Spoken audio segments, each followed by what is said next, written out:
в то время Украина целиком и полностью была создана Россией. Putin has long claimed Ukraine belongs to Russia and they are one people. We're not just close neighbours, we're one nation. But Ukraine is a sovereign nation with its own language, culture, and political system. And while the two countries do have a shared history, Ukraine has fought hard for its own identity. Ukraine was part of the Russian Empire in the 18th and 19th centuries. In 1917, the Russian Revolution brought down the empire and the region spiraled into a civil war. Ukraine briefly gained independence from Russian rule, but was quickly taken over by the newly created Soviet Union as one of its first republics. Over the next decade, the Soviet Union brutally expanded its control, and by the end of World War II, it forged a sphere of influence over here, while the West held its influence over here, essentially dividing Europe and marking the beginning of the Cold War. The Soviet Union installed communist governments on their side, which were easy for them to control. But the West developed into democracies with capitalist economies. The deep ideological divide fueled distrust and tensions between the two sides, and soon these spheres hardened into military alliances. In 1949, these countries, along with the US and Canada, formed the North Atlantic Treaty Organization, or NATO, and promised to defend each other from invasion. A few years later, these countries joined the Soviet-led Warsaw Pact alliance, and each side built up its military to protect itself from the other. Europe remained this way for decades, until one side finally collapsed. By late 1991, republics like Ukraine began declaring independence from Soviet domination. The Soviet Union dissolved into 15 independent countries, including a much weaker Russia, and the Soviet sphere of influence disappeared as many countries overthrew their communist governments. Even though the Cold War ended, the alliance on the other side of Europe was still going strong. In fact, it was expanding. In 1999, Poland, Hungary, and the Czech Republic joined NATO. In 2004, 7 more countries joined. That moved NATO into the old Soviet sphere of influence, making NATO's border with Russia the longest it's ever been. Belarus, Ukraine, and Georgia were now the last post-Soviet countries left between Russia and NATO. But Ukraine and Georgia both wanted to join NATO for a long time, and that made them prime targets for Russia. Ukraine became a NATO partner in 1994, which brought them a step closer to becoming a member. Україна буде в НАТО. Це історична подія для нашого народу. And in 2013, they reached an association agreement with the European Union. But when it came time to sign the deal, Ukraine's pro-Russian government refused. Instead, they chose to strengthen ties with Russia. After the decision was announced, hundreds of thousands of protesters took to the streets to demand the agreement be signed.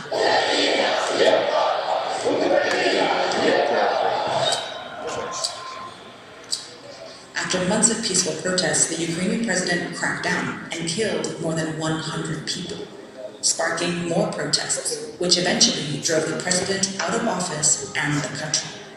This meant Putin was losing political influence over Ukraine, so he decided to use force instead. First, he invaded and annexed Ukraine's Crimean Peninsula.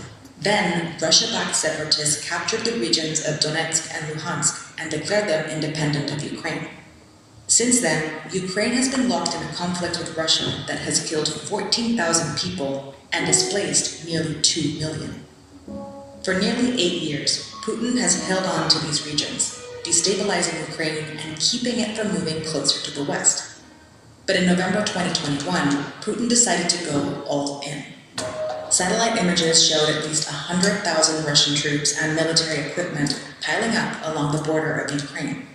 Putin repeatedly denied any plans to invade, but weeks later, he presented his demands to the West.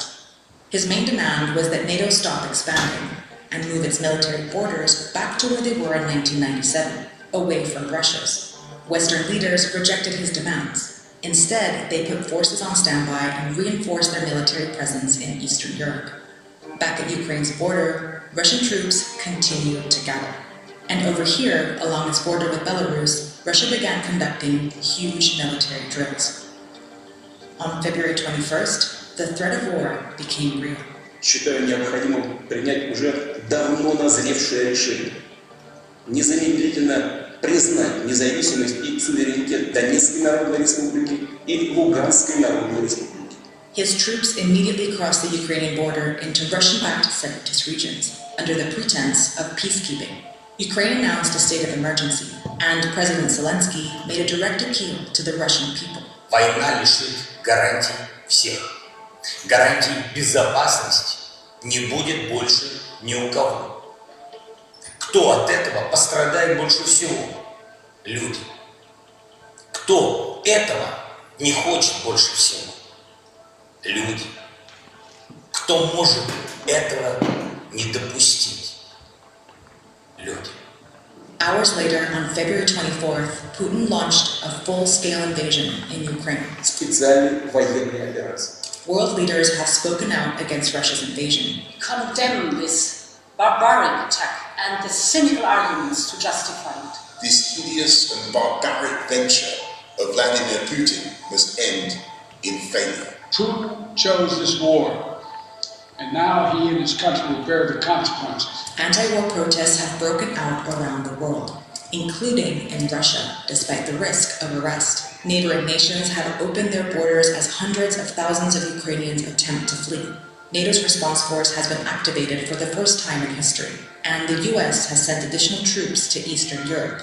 But in many ways, the world is treading carefully. Putin controls the world's largest arsenal of nuclear weapons and has already threatened anyone who might interfere. Кто бы ни пытался помешать нам, должны знать, что ответ России будет незамедлительным и приведет вас к таким последствиям, с которыми вы в своей истории еще никогда не сталкивались. So countries around the world are imposing some of the harshest economic sanctions to slow Putin down and sending tons of military aid to support Ukraine. For now, Russian forces keep pushing deeper, but Ukraine is fighting back. Захищаємо нашу незалежність, нашу державу. Так буде і далі.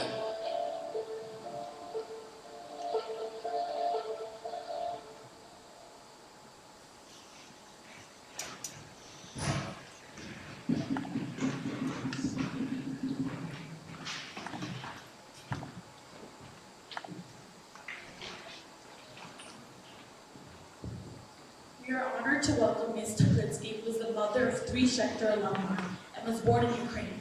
Ms. Teplitsky will talk about her upbringing in Ukraine and provide not only background information on this conflict, but a personal perspective too.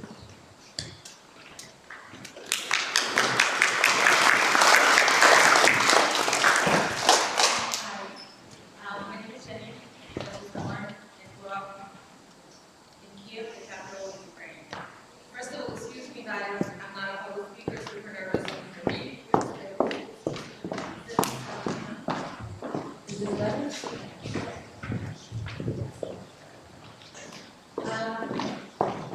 And also, before we begin, I just want to say that almost everything on these historical facts is my personal opinion. It's all from my perspective.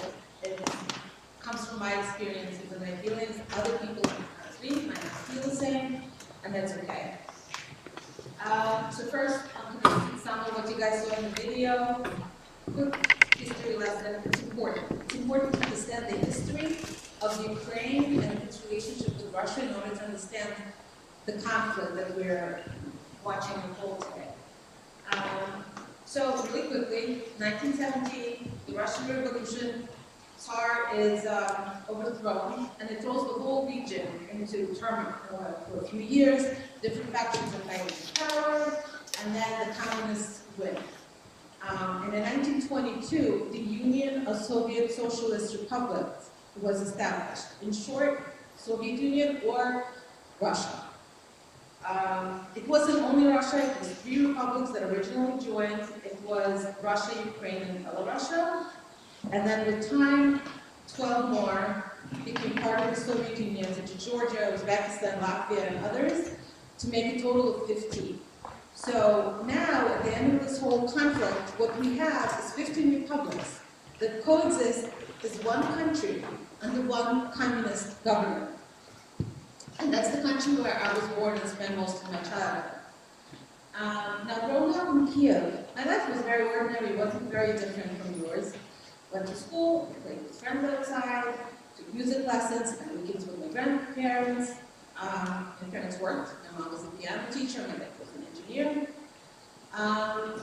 At that time, in big cities, vast majority of people lived in buildings rather than private houses. I would say like probably 98% of people. So we all got together and we had, between the buildings, there were little communal backyards where there were playgrounds and sandboxes and grass trees. And this is where kids played, kids got to know each other, kids met their friends, their neighbors. It was, it was very communal kind of living. Everybody knew each other. Everybody was, if not friends, at least everybody knew each other. So in Kiev, I lived pretty much the same life as any other child in any other part of the Soviet Union, in Moscow, Tbilisi, Tashkent.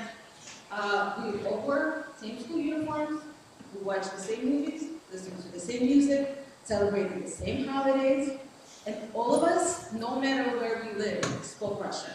Now, just a little side note about uniforms, just because I know you guys complain about your sector dress code so much. So, across the Soviet Union, all kids, in all grades, and we had 10 grades. We went to school grade 1 through 10. We all wore, so the boys wore brown dress pants and dress shirts, and girls wore very ugly brown leg dresses and black aprons. And if it was a special occasion or a holiday, we got to change it up a little bit and wore a white apron. So it was exciting. And every single day, every single child. So no one complains, guys. Now back to the more important point. All of us spoke Russian. Learning Russian in the Soviet Union was like learning English here. We all spoke it. And even though each republic had its own native language, it was still in the same way that Spanish or French or any other secondary language would be taught. So although I understand Ukrainian fairly well, I was never fluent. I couldn't speak Ukrainian to you right now, even though I grew up there. My primary language always was Russian, and still is.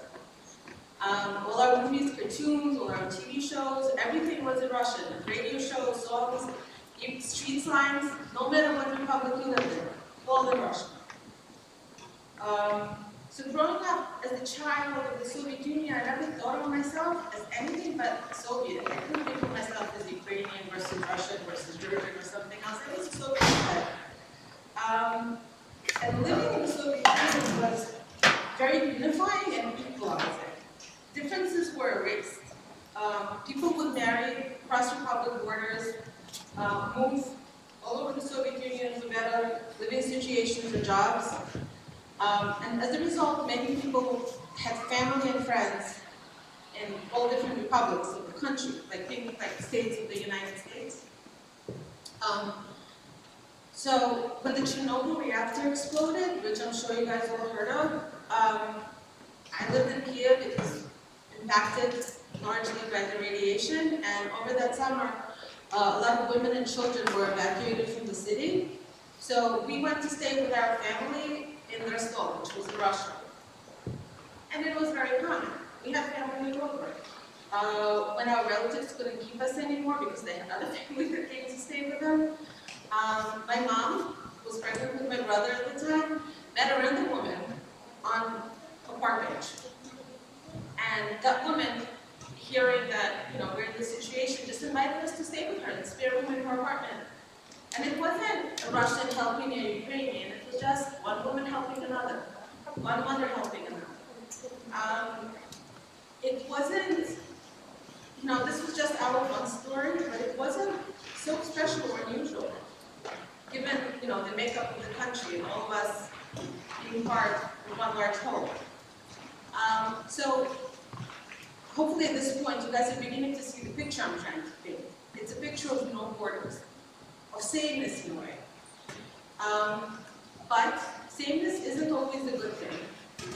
And even though the Soviet Union gave us a sense of togetherness and belonging, it also took away our sense of individuality, of our ability to practice religion, of being different.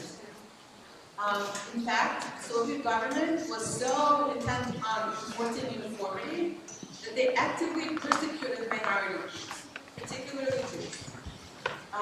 Jews, there were quotas on how many Jews could attend universities. Jews weren't likely to hold high-ranking positions. Practicing Judaism was borderline dangerous. I've never been to shul or celebrated a Jewish holiday while I lived there. And I had a Jew stamped on my passport. So as a result, many Soviet Jews, including my family, immigrated to safer countries with more freedom and better opportunities for their children, like US, Canada, Israel. And this is how, at 12 years old, I ended up here in New York. But even after immigrating to these new countries, we still tended to cling together and maintain a sense of community. So many neighborhoods in New York have Russian communities, like the famous famous Brighton Beach. These communities are Russian-speaking, they're not Russian, and it's important to understand that difference. This is people coming from all 15 former republics of the Soviet Union who are tied together by the Russian language, by our common roots, and our shared experiences. So when I went to Yeshiva University, I joined the Russian Club, which was, again, students from all over the Soviet Union coming together to explore the American culture. And one night, my friends from the club convinced me to go for a pool in the middle of the night. And then at 4 o'clock in the morning, I decided it was time to go, and I asked the group, oh, does anybody have the time to walk me home? It's 4 o'clock in the morning, and I kind of didn't want to go by myself. So the person who volunteered was a boy from Tbilisi, Georgia, who I'm now married to for the last 24 years. And our families blended seamlessly. Even though we were from different places, we had the same roots, we had the same culture, we had the same language. So you guys see, right, the pattern. But those were the Soviet times. So now, let's jump to 1991. The communist regime falls. Soviet Union is no more. And one by one, the former Soviet republics, including Ukraine, begin to declare independence and seek international recognition. So that means no more common government, no more unity, no more common language. I immigrated to the US in 1989, 2 years before the collapse of the Soviet Union. So I wasn't there to witness the separation and development of Ukraine as an independent nation. The next time I got to see Kiev was 3 years ago, exactly 30 years after I left. My daughters and my husband came with me to see it, to explore where I was from, and also to visit with my family that I still have living there. It was truly an amazing trip. And now, in hindsight, with everything that's happening, I'm just so glad that my daughters got to see this beautiful city. Sorry. Before all the destruction that is taking place there. So we went to see, well, part of our trip, we went to see all the places that remind me of my childhood. We went to see my old building where I live, school, playground where I played, park. It was very nostalgic. But we also did touristy things, and we just explored the city. And Kiev is truly beautiful. The center of the city has like old classical architecture. It's colorful. Their churches are colorful. There's gold domes all over the city that you can see pretty much from anywhere. Green parks, pedestrian, safe streets with little cafes and musicians playing outside. Very reminiscent of the typical European city. Now Kiev is divided into 2 parts by the river Dnieper, and pretty much anywhere from the riverside, the views are just breathtaking. And the city For the first, now this, the fact that Kiev was beautiful has always been the case. But now for the first time in my life, I witnessed that the city is also very distinctly Ukrainian. The restaurants serve traditional Ukrainian foods, they have traditional Ukrainian decor, monuments have been erected to famous Ukrainian writers and historical figures, events in Ukraine's history. All the street signs are in Ukrainian. And the younger generation speaks fluent Ukrainian, something I was never able to do. They still do speak Russian just because it's convenient, especially in the tourist areas, but Ukrainian is now the primary language. The people there remembered, brought back, and embraced their Ukrainian heritage. They're proud of it, they put it on display and want to share it with others. We were walking on a little street market, and there was a grandma selling traditional Ukrainian wreaths. They're colorful flower wreaths with ribbons hanging off. Could we stop by to look for just a second? And she said, "Oh, where are you from?" I said, "Oh, we're from New York." And she said, "Oh my God, you have to take a picture with these wreaths. You girls, for 20 minutes, they were literally with those wreaths on their heads. And she said, "No, you have to take one look. You have to stand over there. There's a beautiful church. You have to see." There was such love and pride. It was just a wonderful thing to see. And another thing that was particularly meaningful to me throughout my trip was the return of Jewish community and Jewish life. There were monuments erected to famous Ukrainian Jews like Golda Meir. She was from Kiev. Also, the writer Shlomo Aleichem lived there for a while. There's a ravine in the city called the Babi Yar, where during the Holocaust, 34,000 Jews were marched and murdered there in 2 days. And up until very recently, it was nothing but an abandoned ravine. There was no signs, nothing, a mark. And Ukraine has now erected a beautiful memorial to commemorate Jews who lost their lives there. Even the fact that Vladimir Zelensky, who makes it no secret that he has Jewish roots, could have become the president of Ukraine, speaks volumes to how far the country has come since he lived there. One day, while we were there, we visited the main synagogue of Kiev. Now, in Soviet times, it was repurposed to be a part of Kiev. Because why not? Good use of the space. Now it's a synagogue once more.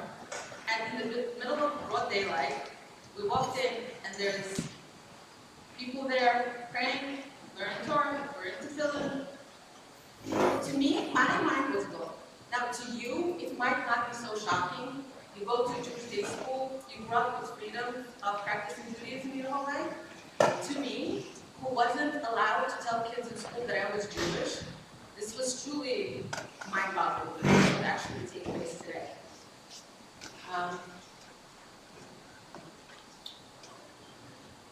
And I think it's just a good example, just to show you that in the last 3 decades, the Ukraine has become truly democratic and independent, with its people proud of their roots, embracing their heritage, and building a better, freer tomorrow for themselves and their children.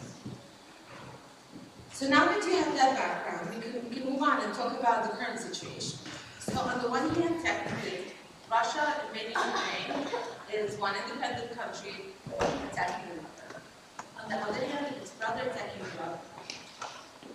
It's no matter what political views you have regarding the legitimacy of Ukraine, it's difficult not to see how unnatural this works. To me, it feels almost as ludicrous as if New York invaded New Jersey, because we were just so close. Many Russian soldiers have friends and relatives in Ukraine, and now they're ordered to fire the Ukrainian people. So no wonder there have been so many incidents of Russian soldiers coming up with their hands up, abandoning their tanks, surrendering, dropping their weapons, and not because they're overpowered, but because they don't want to do this. They don't want to fight this war, they don't want to fire on their brothers. There are masses of Russian citizens coming out on the streets of Moscow, St. Petersburg, and other Russian cities protesting against this war. Many celebrities have spoken out against Putin's actions. Many have been fined. Many have been arrested. Disagreeing with Putin comes at a price. And many stay quiet out of fear, many flee. And many just have to make peace with it. But the highest price is being paid by the people of Ukraine. The Ukrainian military is no match for Russia. The fact that Ukraine has stood its ground so far speaks to their desire to protect their families, their homes, their home life, their economy. They're surviving, if you will, in desperate defiance. Rifles are being distributed in the streets to any civilian capable of using them. The people have been instructed on how to make homemade explosives. People are coming out, like people in villages, as the tanks roll by, they're coming out and saying, no, you cannot pass. They're blocking the paths of tanks with their own bodies, because that's the best they can do. They're protecting their homes and their right to freedom in any way they can. And then there's those who are not able to fight. There are millions of women, children, and the elderly who are living through the hell of war, through living in bomb shelters, watching their homes destroyed, their loved ones killed. Many have escaped and made it over the border to neighboring countries like Poland. Also not an easy journey. And it's not an easy thing to be displaced with nothing in a strange country. Many chose or had no choice but to stay. Fleeing is difficult and dangerous, and staying is difficult and dangerous. It's a catch-22, there's no winning. I have an aunt who lives in Kiev with her family. They stay. Every day is an explosion of terror. They set up sleeping bags in the basement of their building and run there at the sound of sirens. Hopefully they spend nights there. They can't work because only essential businesses are open, so they don't get salaries. Food is hard to come by. In the first few days of the war, there was no food. The stores were closed. Now that some of the stores are open, food and supplies are scarce and expensive. Well beyond the average person could afford. Now, my aunt can afford food because she has family in the US who was able to send them money so she can survive.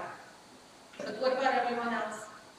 What about people who aren't lucky enough to have family elsewhere who wire them money? What about women and children who chose to flee with little more than clothes in their bags and spend days traveling and then waiting on the border to get to safety? What about children? This is a crazy thing, but there has been such huge numbers of children crossing the border alone with their parents unaccounted for, or they just get fed to strangers to cross the border. And what about the soldiers and the civilian men and women who joined them, ready to give their lives to protect their beloved homeland? This is where we come in. Luckily, most of the world has thrown its support behind Ukraine. Many organizations, large and small, are working on helping the Ukrainian people, both inside Ukraine and the refugees who fled. They send and distribute money, food, clothing, toys, sleeping bags, other necessities. They arrange for safe transport and housing. They provide medical care. The list of needs is endless. And as much as is being done, it's not enough. We need to do what we can to help support those organizations. There's millions of people who are displaced. In Poland alone, there's over 3 million refugees across. There's millions of people who are struggling because of war shortages, and there's millions whose lives are in danger every day.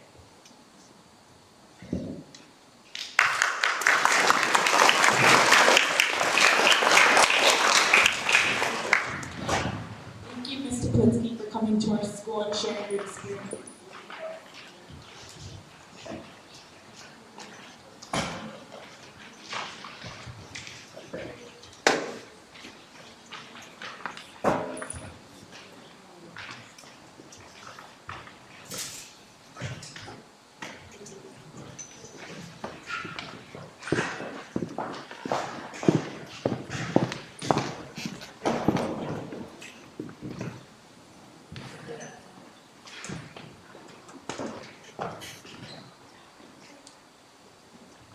anybody have any questions for Mrs. Kaplinsky?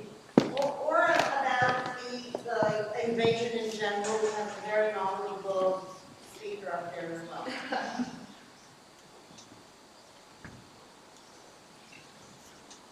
Well, I have one question for you, Mrs.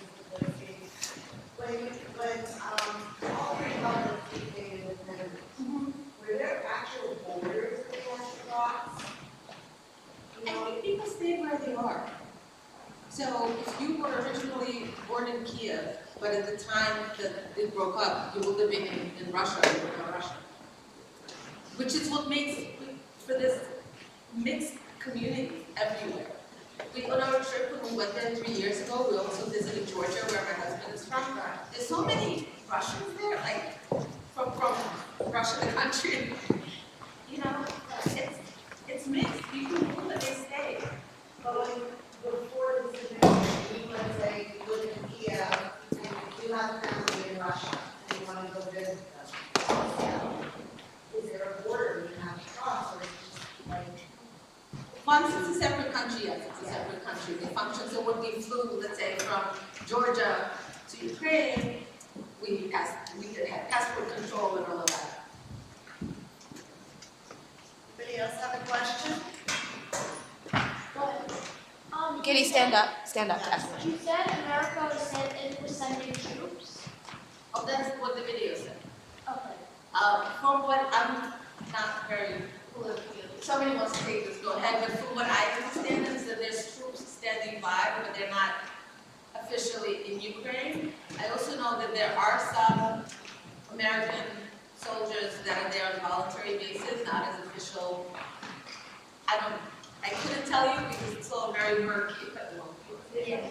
So there's a U.S. battalion of Green Berets. It's a special force of American troops right now helping the Ukrainian army push back the Russians. And different American battalions are also standing by in Romania and Poland. Go ahead. On the video, it said that countries.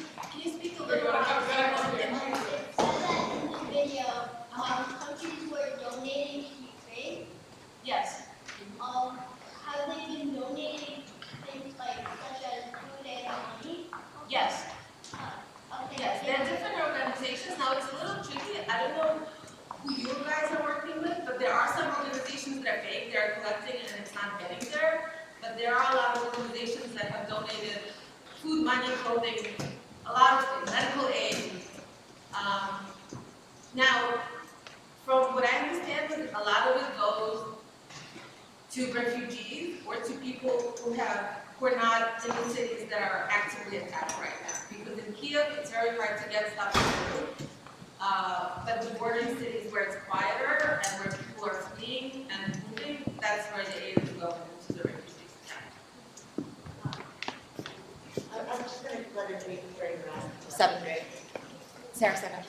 Seventh grade. So are there any areas of Ukraine that aren't currently under attack, or is it just like everywhere right now? It's not everywhere. Okay. It's not everywhere. It's concentrated in certain areas. I think Kiev, which is the capital, he's probably Jewish. If he gets it. All right, Aviv, stand up.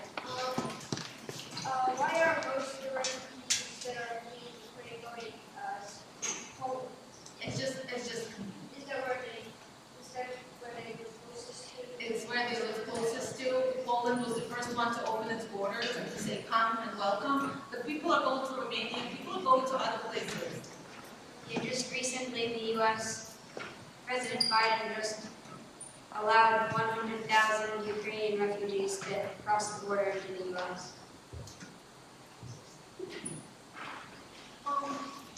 You said that most of the countries in the world are having Ukraine. Why would not everyone but Russia not have Ukraine? It's a tricky question. So some countries like China are having an alliance with Russia right now, and so, and they're not part of NATO any more than, like, let's say, like any country in, like, near Israel is, but they're standing by, but they're not really helping in any sense. If you allow this to succeed, this opens up opportunities for countries like China to acquire more territory, to go for things that they want. So they're keeping quiet and letting it happen. And while the U.S. While Biden is in Europe right now, Korea is testing missiles that can reach the U.S. Right. And Korea. Elon? Is Israel allowing I'm not sure. Well, I know there was a bunch of Jewish children from the orphanage who ended up escaping to Israel. I don't know if it's a full-on open border policy. Well, Israel didn't announce anything yet, but since Jewish Ukrainians, Jews have a birthright to be able to go into Israel tax-free and automatically become a citizen. So I think many Jewish Ukrainians are taking advantage of that and being able to go into a safer country. Sabrina? So, this is Louder. someone asked before, are every city in Ukraine being attacked, or is that No. I'd like to follow up on that, like, which one would be, like, which city that's not being attacked would be, like, the safest place to be? I think like cities more closer to the bottom left part of Ukraine. I heard say that there is a few is one of the cities in Kharkiv that hasn't been hurt so much. At this point, the cities that are worst hit are the ones that are outskirts of Kiev, there's Mariupol, Chernobyl, so that whole area is pretty much under fire.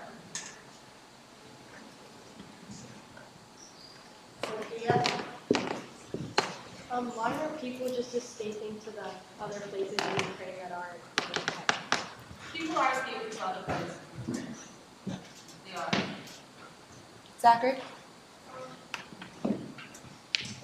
Is it most of the U.S.'s gas or cars from Russia? I don't think that most of our gas is from Russia, but the fact that Russia is not. Russia is a big provider of gas in general to the general gas market. So when the global gas market is affected, our prices get affected. That's why gas prices are going up. Gavi? Is there any country that Russia is targeting and using Ukraine as like a getting decoy? No, this theory. Yeah, right now. This theory is, if you want to hear my theory personally, that they just want Ukraine to kind of fold and say we're not part of NATO, we're going to do what you want. The same thing that's happening now in Ukraine happened in Georgia a few years ago, and basically on day 2 of the war, they're like, fine, whatever you want. And Russia let them alone. Here, the Ukrainians are fighting back. I don't think Putin expected as much resistance as he's getting. I don't think Ukraine is on the way elsewhere. I think it's just Russia wants, so Putin liked the Cold War. He thought that it was a time of power for Russians and a time of power for the USSR. So he wants the same type of time period again, where Russia is a global power and he can threaten other countries to be part of his expanding empire, and so he just wants Russia to be a global power again, and he thinks that by taking back countries that were once part of the USSR will lead him to that. Yoni? Has NATO been helping Ukraine at all? NATO has been helping, Like actually, like have they been the ones sending aid, or is it just like the individual countries? Because they've been sending. because NATO is supposed to be it's supposed to be like individual as one. Like if one country helps, then all the country helps. That was the alliance. But then is it just one individual? Is it just like the individual countries giving the aid by themselves? Well, I'm not sure how the technicalities work, but NATO has been helping. They've been sending aid. They've been sending some military supplies. They can't send troops because if the troops enter the war, then they're in war. It's World War II at that point. But they are helping very carefully in any way they can to avoid being officially part of the country. If I just add something to that. So NATO has been helping, but like only in the donation sense. So if this goes any farther than it has been, NATO will directly respond to it. But as of yesterday, as of right now, Russia is weaker than Ukraine. Because Ukraine, as I said in the video, and as you said, that they're fighting for their land and their own territory and their homes. So Russia, Russia doesn't have the reason, but Ukraine has the mindset that hopefully go ahead and have the Russians. Last question. How is the president of Ukraine fighting back against Russia? Well, actually, the president of Ukraine has surprised everybody because when things like this happen, a lot of leaders run to safety, and he didn't. He's literally in the streets of Kiev with his army, with his people. He's pleading with the rest of the world. I mean, he's doing all the political things that he needs to do. He's pleading with the rest of the world for help, for aid. He's now there's supposedly negotiations that started with Russia. We'll see where that goes. But he has been, from day one, he was on the streets of Kiev with his people. And he sent his family to safety, and rumors started going around that he ran, and he literally, those first few days, every hour he would come out onto the streets of Kiev next to some known place that people could recognize it and say, I'm here, I'm fighting, I'm with you. We're doing this together.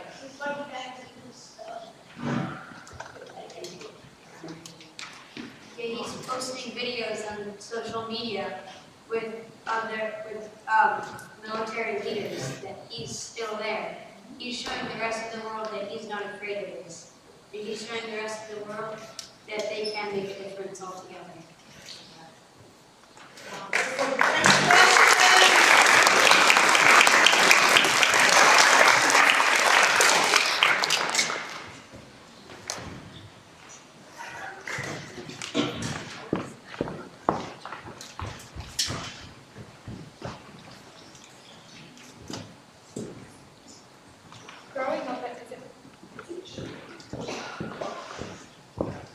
Growing up in Chester, we have learned about the importance of Tikkun Olam, repairing the world.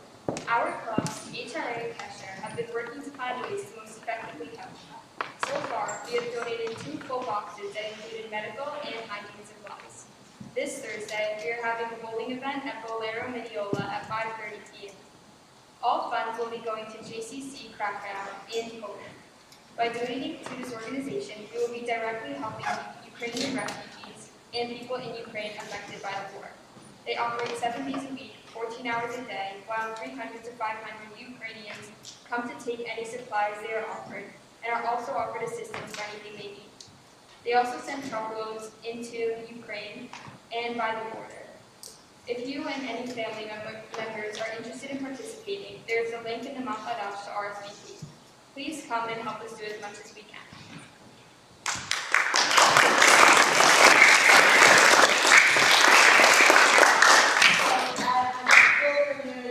We appreciate your time. We appreciate that you came to speak with us. I know it was difficult for you at times, and it must be emotional knowing that your family is still there, and we just thank you tremendously.